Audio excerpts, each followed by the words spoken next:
Thank you, Madam Speaker, and I'm pleased that I am not denied, like so many of my colleagues, the opportunity to rise today in the House to speak on Bill C-29, the Budget Implementation Act 2. The provisions in this bill will have a wide range of effects on my constituency and all of Canada, and it is important that the Liberal government understand how their decisions truly impact Canadians. I would like to start off by giving you a bit of a background about the current issues facing my riding, located in southeast Saskatchewan. It is a rural riding, and many people are employed in either the agriculture sector or the energy sector. In fact, my hometown of Estevan is known as the Energy City. Because of this, the downturn in the oil and gas industry has been devastating, particularly in the smaller communities. There are thousands of laid-off workers who are looking for employment.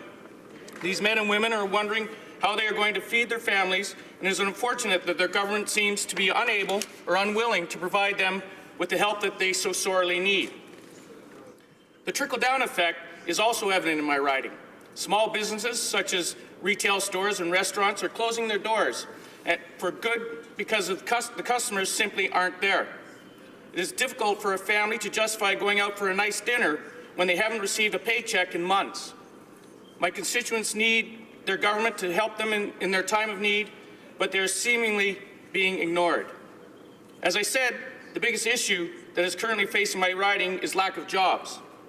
The Conservative Party understands that jobs are created by small and medium-sized businesses. We need to support these businesses in every way we can to ensure that our economy continues to thrive in the future. Madam Speaker, there are hundreds of farms in my riding, and there are thousands of people employed in the agriculture industry. These farms are small businesses. Many are owned and operated by families that have been farming for over 100 years. They are essential to both the cultural and economic fabric of Canada. Farmers feed the world, and Saskatchewan farmers are known for producing some of the best agricultural and agri-food products available worldwide. When the Liberals were campaigning, they promised that they would lower the small business tax to 9% from 11%. Somehow, this didn't seem to make it into the budget. Unfortunately, I am not shocked by this omission. The Liberal government has broken its promises time and time again, and the failure to lower the small business tax is no exception. Farmers in my constituency are extremely disappointed. At a time when jobs are scarce, this government essentially is telling them that they don't need the help that tax cut would provide. It's despicable that the Liberals would mislead Canadians so blatantly, but thus far is what we've come to expect. On the topic of small businesses, this bill also increases contributions to the Canada Pension Plan, or CPP. Not only did the government neglect to fulfill their promise to lower the small business tax rate, but now they are making these businesses pay even more on their employees' pension plans. For a small business who employs 15 people, this is an additional $15,000 per year that an employer has to pay. That is a huge amount for a small business, Madam Speaker. It could be the difference between keeping the business open or closing it down for good. So not only does the government mislead small business owners about a reduction in the tax rate, they also add to their financial burden by increasing the amount of CPP contribution. This is astounding. Changes to the CPP are not helping my constituents. One gentleman from my riding has attempted to bring attention to this issue through petitions, but nothing happens.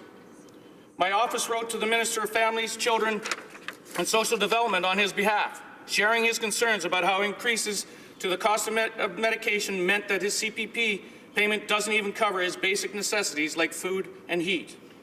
The response from the Minister's office outlined the government's plan for changes, stating fully enhanced benefits will generally become available after about 40 years of making contributions. So not only are they refusing to make a payment increase for those in need, they're touting changes to the CPP that my constituent won't even see in his lifetime. Madam Speaker, the Liberal government likes to talk a lot about helping the middle class. They say that they want to help those who are struggling to join it. This bill does not do that. The government has taken away measures that were making Canadians' lives easier, such as the Children's Fitness Tax Credit. I am the official opposition critic for sport, a role I am very proud of. I have seen firsthand the importance of getting children involved in sport at an early age, and have witnessed the benefits that come from participation in sport. Sport improves social skills, leadership skills, confidence, and it promotes health and fitness. This can get expensive, however, and the Children's Fitness Tax Credit was a way they eased that financial burden on parents who just want what is best for their children. Now, they won't get that extra help. The Liberal plan has failed Canadians with tax hikes and red tape. This is not helping families and is not helping the middle class. Speaking of benefits, I must touch on the government's Canada Child Benefit, or CCB, which is essentially just an expensive reinvention of the wheel.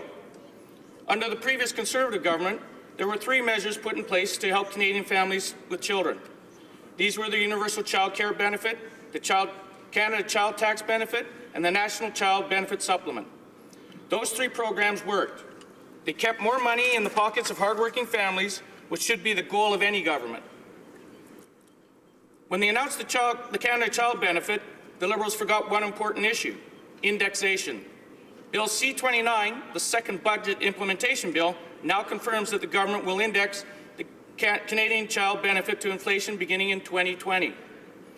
According to the Parliamentary Budget Officer, the estimated cost of indexing and enriching the CCB will cost $42.5 billion over the next 5 years. Madam Speaker, this is an expense that the government did not budget for.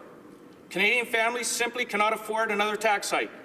That is exactly what will happen in order to pay for this government's lack of oversight.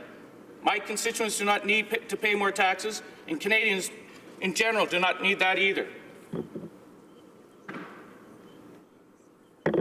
I've spoken about jobs many times in this speech. I feel as though I need to, so that the Liberals can start to understand just how dire the situation is.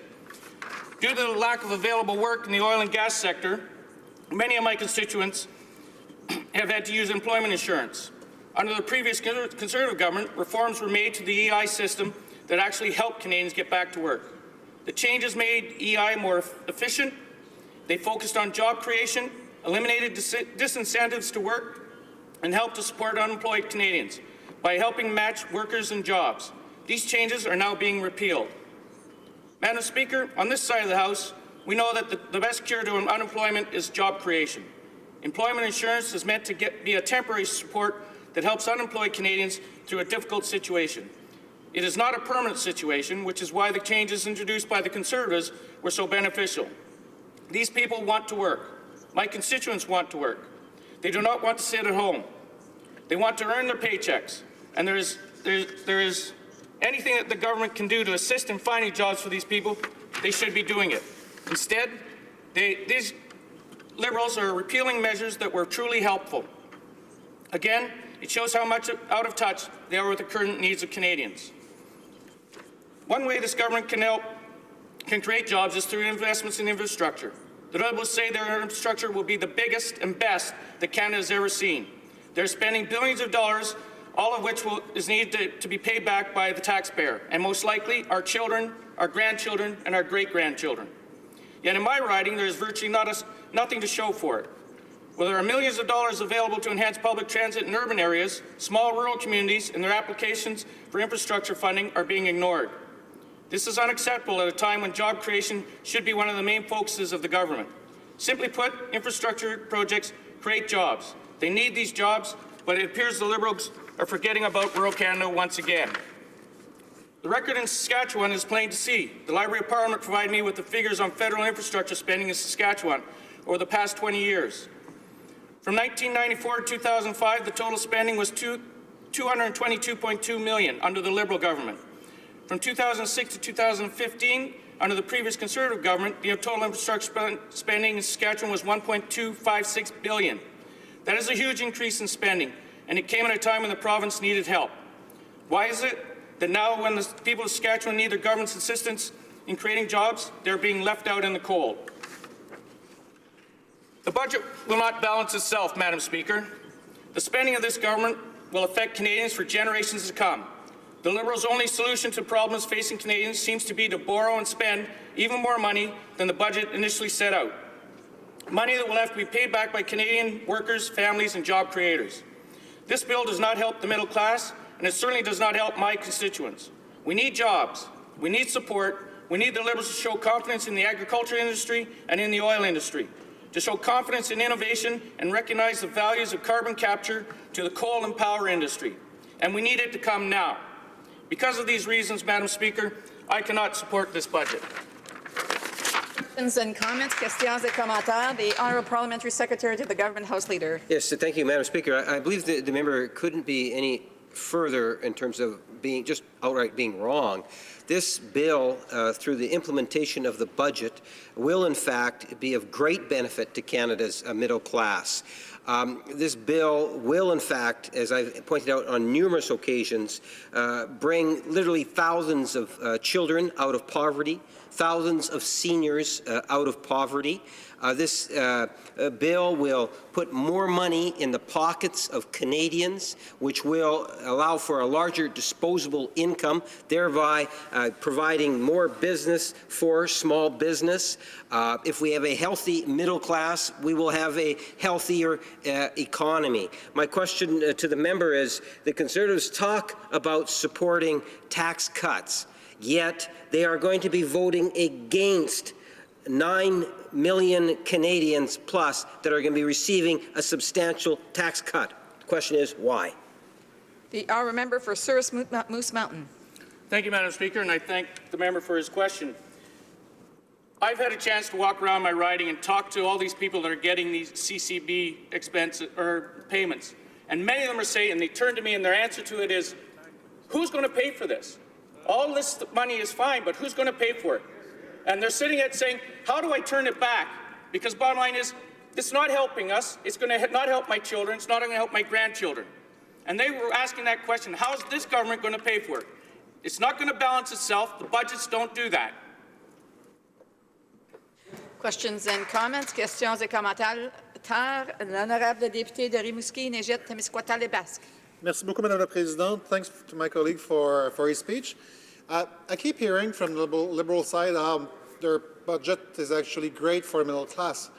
I have a very simple question because I never heard a single Liberal member of Parliament define it.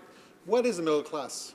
Why do we have a tax cut that only starts at $45,000, that is fully accessible once you reach $90,000, and that's considered by the Liberals to be the middle class, when the median income in Canada is at $31,000?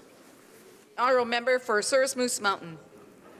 I thank the member for his question, and I appreciate that. And that's a question that I have is, what is the middle class? Because my understanding, and I think Canadians' understanding of what the middle class is totally different from what this government's idea of what the middle class should be.